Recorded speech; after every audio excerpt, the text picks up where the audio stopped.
കോൺഗ്രസിലെ ഈ മുതിർന്ന നേതാക്കന്മാരുടെ കസേര കളി എങ്ങും എങ്ങും എത്താതെ നിൽക്കുകയാണ്. ഇപ്പോൾ രാഹുൽ മാങ്കൂട്ടം പറയുന്നത് ഞങ്ങൾ ചെറുപ്പക്കാർ കാണിക്കുന്ന ഒരു അച്ചടക്കമെങ്കിലും അതെങ്കിലും കണ്ടു പഠിക്കുക എന്നുള്ള തരത്തിലാണ്. അല്ല, കഴിഞ്ഞ ലോക്സഭാ തെരഞ്ഞെടുപ്പ് സമയത്ത് എല്ലാ രാഷ്ട്രീയ നിരീക്ഷകരും പറഞ്ഞിരുന്നതാണ്. കാരണം ഉടൻ തന്നെ ഒരു അടി പ്രതീക്ഷിക്കാമെന്നത്. അതായിരുന്നു പിണറായി 3യെക്കുറിച്ചുള്ള കാരണം മൂന്നാം പിണറായി സർക്കാർ വരുമെന്ന് എല്ലാവരും പ്രതീക്ഷിക്കാൻ കാരണം അതാണ്. കഴിഞ്ഞ ലോക്സഭാ തെരഞ്ഞെടുപ്പ് കാലത്ത് വലിയ മുന്നേറ്റം ഉണ്ടാക്കുവാൻ കോൺഗ്രസിന് കഴിഞ്ഞിരുന്നു. 20ൽ 18 സീറ്റും അവർ വിജയിക്കുന്നു. ഒരു സീറ്റ് BJP തൃശ്ശൂരിൽ നേടുന്നു. മറ്റൊരു സീറ്റ് കണ്ണല്ലൂർ സീറ്റ് ഒരു സീറ്റ് രാധാകൃഷ്ണൻ ആലത്തൂരിൽ നേടുന്നു. പിന്നീടുള്ള എല്ലാ സീറ്റുകളിലും കോൺഗ്രസിന്റെ വലിയ ഒരു തേരോട്ടമായിരുന്നു. ഈ എറണാകുളം ഉൾപ്പെടെയുള്ള പല മണ്ഡലങ്ങളിൽ 2 ലക്ഷത്തിലധികം വോട്ടാണ് നേടിയത്. കണ്ണൂരും കാസർഗോഡ് കമ്മ്യൂണിസ്റ്റിന്റെ കോട്ടകളായി അറിയപ്പെടുന്ന സ്ഥലങ്ങളിൽ 1 ലക്ഷം വോട്ടും നേടി. അങ്ങനെ വോട്ടുകൾ നേടി എല്ലാവരും കോൺഗ്രസ് നേതാക്കളെല്ലാം പ്രതീക്ഷിച്ചിരുന്നത് വീണ്ടും നിയമസഭാ തെരഞ്ഞെടുപ്പ് കാലത്ത് വലിയ മുന്നേറ്റം ഞങ്ങൾ ഉണ്ടാക്കും, ഞങ്ങൾ മുഖ്യമന്ത്രിയാകും.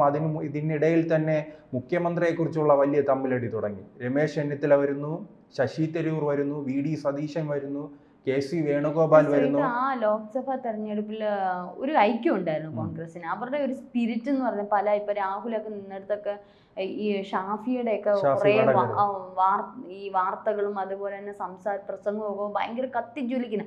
അപ്പോൾ നമ്മളൊക്കെ അന്ന് ചിന്തിച്ചിരുന്നു കോൺഗ്രസ് തമ്മിലടിയൊക്കെ മാറി, ഇവരെ അനുഭവം കൊണ്ട് പഠിച്ചു, ഇവര് ഇനി അത് നന്നായിക്കോളും എന്നുള്ള തരത്തിലൊക്കെ ആയിരുന്നു. കാരണം കുറച്ച് യുവ പ്രതിഭകളൊക്കെ വന്നപ്പോഴത്തേക്ക് കുറച്ചുകൂടെ ഇൻസ്പയർഡ് ആയി, കുറച്ചുകൂടെ യുവാക്കളൊക്കെ ഈ രംഗത്തേക്ക് വന്നപ്പോഴത്തേക്കും കുറച്ചുകൂടെ ചർച്ചാ വിഷയമായി. ഇവർ എന്തെങ്കിലുമൊക്കെ ചെയ്യും, എന്തായാലും മറ്റേതിൽ നിന്ന് കുറച്ച് രക്ഷപ്പെടാൻ പറ്റും, ഇനി അടുത്ത സർക്കാർ ഇവർ തന്നെ ഭരിക്കും. അതുകൊണ്ടാണ് അത്രയും മുന്നേറ്റം അവർക്കുണ്ടായത്. കാരണം LDF എത്ര സീറ്റായിരുന്നു? LDF ഒരു സീറ്റ്, BJPക്ക് ഒരു സീറ്റ്, ബാക്കി 18 സീറ്റും കോൺഗ്രസ്. അത്രയും കോൺഗ്രസ് ആണ് അടിച്ചു വാരിയെടുത്തത്. അപ്പം തുടർ ഭരണം ഇനി എന്തായാലും LDF പോകില്ല, കോൺഗ്രസ് അടിച്ചു മാറ്റും എന്നുള്ളതിൻ്റെ ഒരു ടെസ്റ്റ് ഡോസ് തന്നെയായിരുന്നു കഴിഞ്ഞ തെരഞ്ഞെടുപ്പ് എന്ന് പറയുന്നത്. പക്ഷേ ഇപ്പോൾ അത് പാടെ തിരുത്തിക്കൊണ്ട് അവരുടെ വന്ന ആ ഒരു മുന്നേറ്റം, ആ കോൺഗ്രസ്സുകാർ വന്ന ആ ഒരു ഏകീകരണം പാടെ മാറ്റിക്കൊണ്ട് ഇപ്പോൾ 2-3 ദിവസം വന്നിട്ട് അങ്ങ് അലക്കുകയാണ് ചെയ്യുന്നത്. സുധാകരനും വേറൊരു ഭാഗത്ത്, സുധാകരന്റെ ഭാഗത്ത് കുറച്ച് പേര്, ഇപ്പുറത്ത് കുറച്ച് പേര്, അങ്ങനെ 2 വിഭാഗം. അതെ, തമ്മിലടി ഈ സമയത്തല്ല തുടങ്ങുന്നത്. മുഖ്യമന്ത്രി കസേരയുമായി ബന്ധപ്പെട്ട് തന്നെ വലിയ രീതിയിലുള്ള തമ്മിലടി രൂപപ്പെട്ടിരുന്നു. അത് ഞാൻ ആദ്യം സൂചിപ്പിച്ചതുപോലെ തന്നെ മുഖ്യമന്ത്രി സുധാകരനാകണോ, VD സതീശനാകണോ, രമേശ് ചെന്നിത്തലയാകണോ, അതോ ഇനി അടൂർ പ്രകാശ് ആകണോ, KC വേണുഗോപാൽ ആകണമോ, ശശി തരൂർ ആകണമോ? ഇതിനിടയ്ക്ക് ഏറ്റവും അവസാനം കടന്നു വന്ന ഒരു നേതാവിന്റെ പേരാണ് ശശി തരൂർ. ഞാനും കേരളത്തിലെ ഒരു നേതാവാണ്, എന്നെ പരിഗണിക്കണം, എനിക്ക് പരിഗണന ലഭിക്കുന്നില്ല, സംസ്ഥാന രാഷ്ട്രീയത്തിലേക്ക് കടന്നു വരാൻ എനിക്ക് താല്പര്യമുണ്ട് എന്ന രീതിയിലുള്ള വലിയ നീക്കങ്ങളുമായി വന്നൊരു പാർട്ടിയായിരുന്നല്ലോ ഈ ശശി തരൂർ. അങ്ങനെ അവിടെയാണ് ഇതിൻ്റെ തുടക്കം ഉണ്ടാകുന്നത്. സംസ്ഥാന രാഷ്ട്രീയത്തിലേക്ക് കടക്കുമ്പോൾ അവിടെ ഗ്രൂപ്പുകളിയായി ഓരോ നേതാക്കൾക്കും പല ആഗ്രഹങ്ങളുമുണ്ട്, തങ്ങളുടെ കൂടെ നിൽക്കുന്നവരെ വിജയിപ്പിക്കണമെന്നുണ്ട്. അത് കൃത്യമായി മുതലാക്കാനാണ് CPM ശ്രമിക്കുന്നത്. അത് തന്നെയാണ് നാം 2021 കണ്ടത്.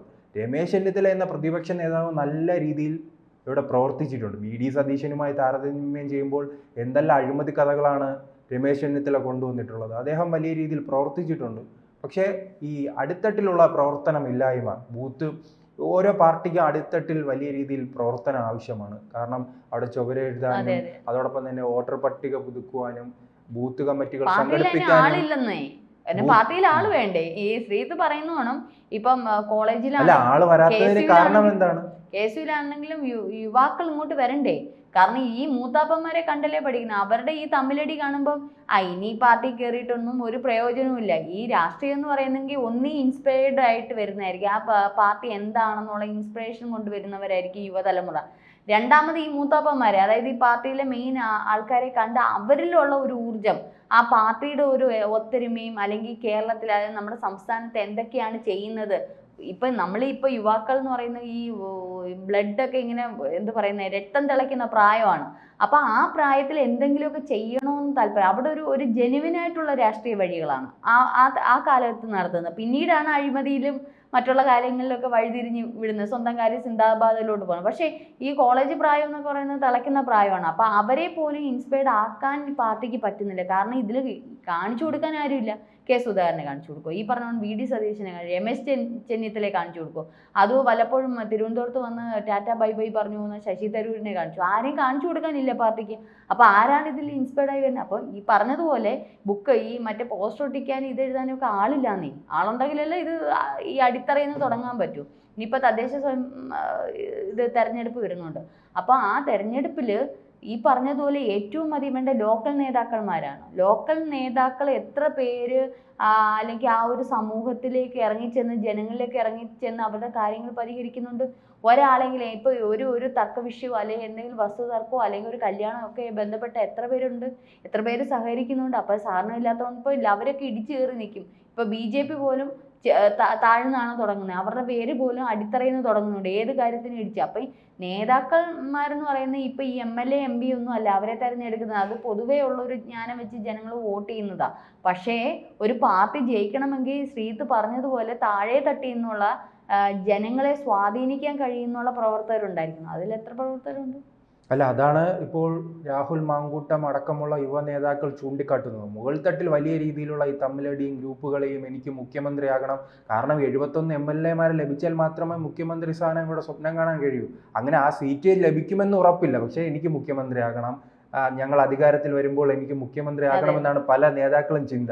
പക്ഷേ ഈ സീറ്റുകൾ എവിടെ നിന്ന് അവർ റെഡിയാക്കും? കാരണം ഇപ്പോൾ ആകെ ഉള്ളത് വെറും 40 സീറ്റ് മാത്രമാണ്. ഈ 40-ൽ നിന്ന് വീണ്ടും ഒരു 30 സീറ്റ്, 31, 32 സീറ്റ് വർദ്ധിപ്പിച്ചാൽ മാത്രമേ അവർക്ക് അധികാരത്തിലേക്ക് വരാൻ കഴിയുകയുള്ളൂ. അല്ലാത്ത പക്ഷം ഒരു 80 സീറ്റ് ഉണ്ടെങ്കിലേ ഇവിടെ കൃത്യമായി ഭരണം നടത്താൻ കഴിയൂ. അല്ലെങ്കിൽ ഈ ഘടകകക്ഷികളുടെ ഭീഷണിക്ക് വഴങ്ങി നാം കണ്ടതാണ് ഉമ്മൻചാണ്ടി സർക്കാരിൻ്റെ കാലത്ത്. അദ്ദേഹത്തിന് അന്ന് 72 സീറ്റ് മാത്രമാണ് ഉണ്ടായിരുന്നത്. ഒരു ഭാഗത്ത് മുസ്ലിം ലീഗിൻ്റെ ഭീഷണി, ഒരു ഭാഗത്ത് KM മാണിയുടെ ഭീഷണി, അങ്ങനെ ചെറുകക്ഷികളുടെ ഭീഷണി. ഇതിനിടയിൽ തന്നെ അച്ഛനും മകനായ ഗണേശനും ബാലകൃഷ്ണനും തമ്മിലുള്ള പ്രശ്നങ്ങൾ. അങ്ങനെ ആ ഉമ്മൻചാണ്ടിയുടെ ഭരണമായി മാറിപ്പോകും. അതുകൊണ്ട് തന്നെ ഒരു 80 സീറ്റെങ്കിലും ലക്ഷ്യമിട്ട് കോൺഗ്രസ് മുന്നോട്ട് പോയില്ലെങ്കിൽ അവർക്ക് പിന്നെ ഭരണം കിട്ടിയിട്ടും കാര്യമില്ല. ഈ 80 സീറ്റ് എങ്ങനെ ഒപ്പിക്കുമെന്ന് ചിന്തിക്കാനുള്ളതിന്, അതിനനുസരിച്ച് പ്രവർത്തിക്കാനുള്ളതിന് ഞങ്ങൾക്ക് വിജയസാധ്യതയുള്ള സീറ്റുകൾ കണ്ടെത്തുക, അവിടെ ഇറങ്ങി പ്രവർത്തിക്കുക, കൃത്യമായ സ്ഥാനാർത്ഥിയെ കണ്ടുപിടിക്കുക, അവിടെ ജനങ്ങൾക്ക് ഉപകാരപ്പെടുന്ന പ്രവർത്തനങ്ങൾ ഇപ്പോഴേ തുടങ്ങിയാൽ മാത്രമേ അവർക്ക് വിജയിച്ച് കയറാൻ കഴിയും. അങ്ങനെ ഒരു പ്രവർത്തനമില്ല. അതുകൊണ്ടാണ് ഇപ്പോൾ രാഹുൽ മാങ്കൂട്ടം അടക്കമുള്ളവർ നേതാക്കളെ വിമർശിച്ചു വന്നത്. മുതിർന്ന നേതാക്കൾ പക്വത കാണിക്കണമെന്നാണ് പറയുന്നത്. ചേച്ചി തുടക്കം സൂചിപ്പിച്ചതുപോലെ തന്നെ മുകൾ തട്ടിലെ നേതാക്കൾ തമ്മിലടിയാണ്. അതാണ് ഇപ്പോൾ ഏറ്റവും അവസാനം KPCC പ്രസിഡന്റിന്റെ തെരഞ്ഞെടുപ്പുമായി ബന്ധപ്പെട്ട് ഇപ്പോൾ നടക്കുന്ന ആ തമ്മിലടി പോലും. സുധാകരൻ പറയുന്നു എന്നെ പുറത്താക്കാൻ ആരും വളർന്നിട്ടില്ല എന്ന രീതിയിലുള്ള പ്രസ്താവന വരുന്നു. അതിനിടയിൽ തന്നെ ഡൽഹിയിൽ സുധാകരനെ പുറത്താക്കാനുള്ള ഹൈക്കമാൻഡിന്റെ ചർച്ച നടക്കുന്നതായി മാധ്യമങ്ങൾ പറയുന്നു.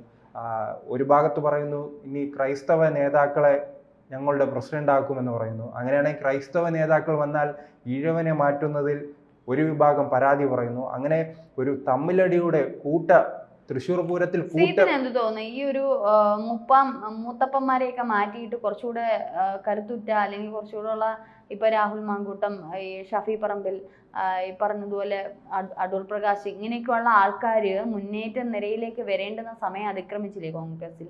അല്ല, ഒരു പാർട്ടിക്കും അങ്ങനെ പഴയ കാലഘട്ടത്തിലുള്ള നേതാക്കളെ മുഴുവനായി മാറ്റിയിട്ട് പുതിയ തലമുറയെ വെച്ച് മാത്രം മുന്നോട്ട് പോകാൻ കഴിയില്ല. രണ്ടുപേരെയും ഒരുമിച്ച് കൊണ്ടുപോകുമ്പോൾ മാത്രമാണ് ആ പാർട്ടിക്ക് മുന്നേറ്റം ഉണ്ടാകുന്നത്.